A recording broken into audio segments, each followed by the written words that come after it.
Стапија на сила американските санкции за низ српската нафтена индустрија, откако истекоа сите рокови за повлекување на руски Газпром нефт од сопстvenичката структура. Српската влада уверува дека се обезбедени залихи на бензин, дизел и нафта за наредните неколку месеци, но без решение од каде потоа би се увезувало. Хрватската компанија Јанаф, јадрански нафтовод, кој престана да работи со ниске загуби 18 милиони евра до крајот на годинава, па затоа Хрватска се понуди да влезе во сопстvenичкиот пакет на НИС. Последиците ќе бидат многукратни, соопшти српскиот претседател Александар Вучич. Тој нагласи дека деривати во залиха има до крајот на годинава и ги замоли руските сопственици во НИС да размислат за последиците врз граѓаните во Србија и да преговараат со САД. Тоа е лоша вест за нашу земју, очекивана.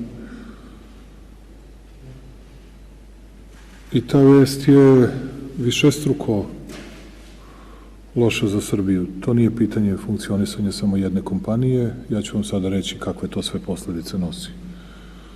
To su izuzetno teške posledice za celu našu zemlju u političkom, ekonomskom, socijalnom, svakom drugom smislu.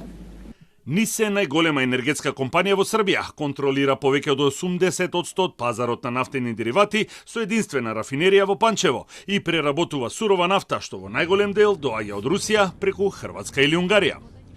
Од НИС преку мобилна апликација ги известија граѓаните дека е можно кредитните картички на Visa, Mastercard и American Express да не функционираат на терминалите на бензинските пумпи и затоа ќе мора да се плаќа во кеш или со домашни платежни картички. Компанијата има обезбедено доволни количини нафтени производи и сурова нафта и нема потреба граѓаните да создаваат залихи.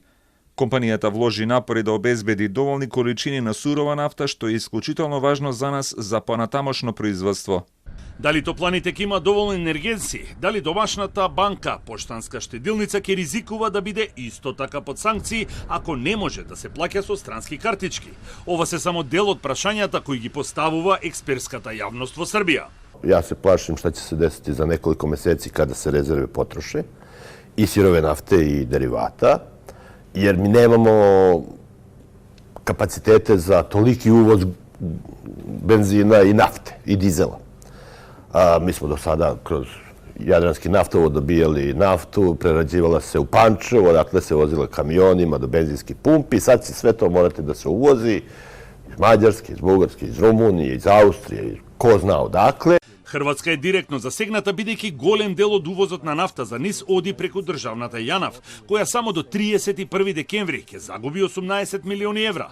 Па затоа, хрватскиот министер за економија, Анте Шушњар, најави дека Хрватска испружила рака и е подготвена да го купи рускиот удел во НИС. Naša ruka je ispružena, ako je to rješenje, mi smo spremni. Mi smo spremni i za tu opciju kako bi prije svega osigurali kontinuitet poslovanja Janafa, zaštitili interese i poslovne operacije Janafa koje su usko povezane i već 40 godina traju s NIS-om, bez ikakvih pretenzija ovladati maloprodajnim tržištem u Srbiji. Mi smo spremni na to. Една петина од пазарот во Босна и Херцеговина е покриена токму од рафинеријата на НИС во Панчево, така што се очекува реакција и од Босна и Херцеговина. САД уште во јануари годинава наложи Газпром нефт да се повлече од сопстvenичката структура во НИС и спротивно ги најави санкциите, а со цел да се спречи приход за Русија. Србија преговараше со САД и доби неколку одлагања, така наречени waivers, се до денес, кога и официјално санкциите стапија на сила.